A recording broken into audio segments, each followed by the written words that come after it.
morning and welcome to my shop. My name is Randy Woods and today's video is all about this end grain cutting board.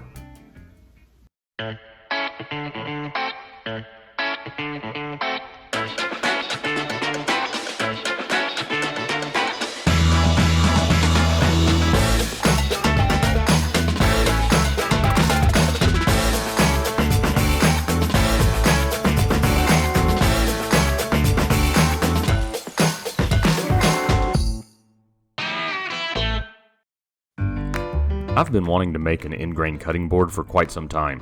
My buddy David is a barbecue pit master and this will make the perfect gift for him. I've made a couple of cutting boards in the past, but I came across this weave pattern and it really caught my attention. To achieve this pattern, I used a combination of padauk, maple, and wenge.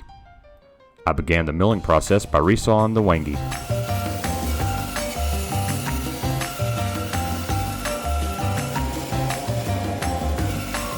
Got some more milling to do now, but I mean, being able to slice something in half like that is a very handy thing.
This pattern actually looks a lot more complicated than it is. The entire board is going to be made up of these two pieces. This is just an 1.5 inch by 1.5 inch piece of padauk. It's 2 inches thick, and this is a 1.5 by 4.5 piece of maple that is sandwiched between two pieces of wenge.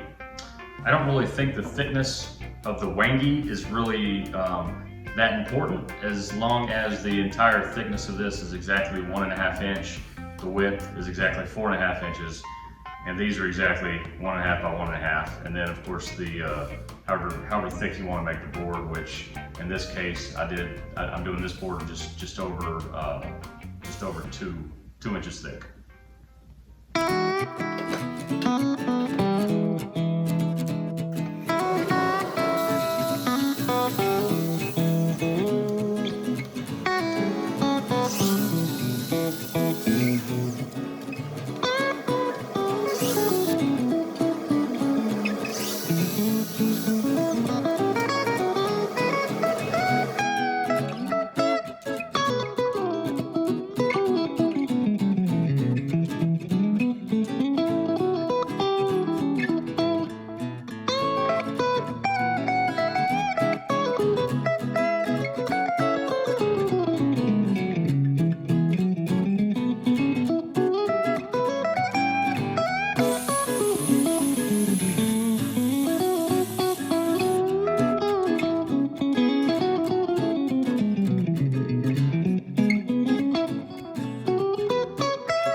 this was one heck of a glue up. I did this a little bit at a time. I did it over a 3 or 4 day period, and I used Type Bond 3 because it has more open time.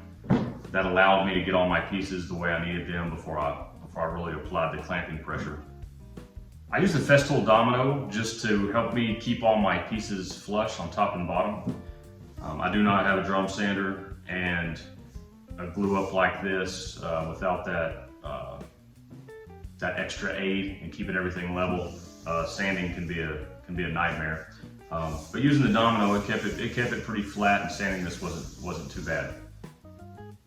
I do have a couple more things to add to this. I'm going to add a juice groove around the outer edge on top, and I'm going to route a recess in both sides just to give me a place to pick this board up. And I'm going to use the router for both of those operations, and I'm going to start by making a template for these recesses right here.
I used a Forstner bit on my drill press to hog out most of this material. Using the depth stomp on my drill press makes this a relatively easy task.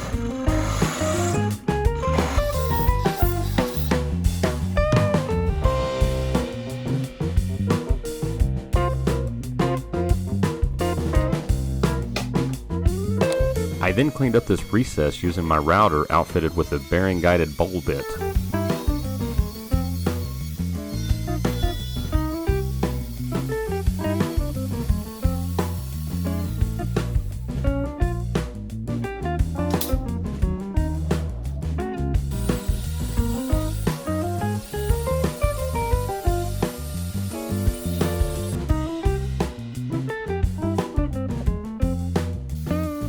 For the juice groove, I used a 3/4 inch round nose bit. My router left some pretty bad burn marks. This took a whole bunch of sanding to get out.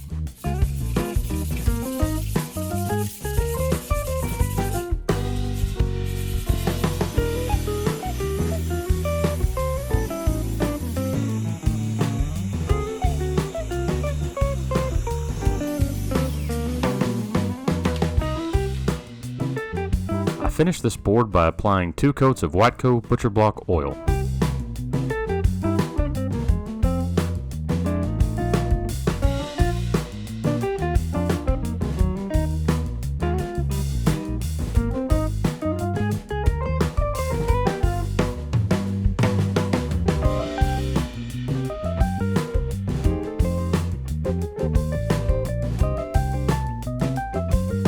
That's it for today's video. I think this cutting board turned out fantastic. Be sure to check out all my other woodworking related content over at rkwoodworking.com. And also, if you like this video, click on the like button, and also subscribe to my channel for all my future content, and we'll see you next time.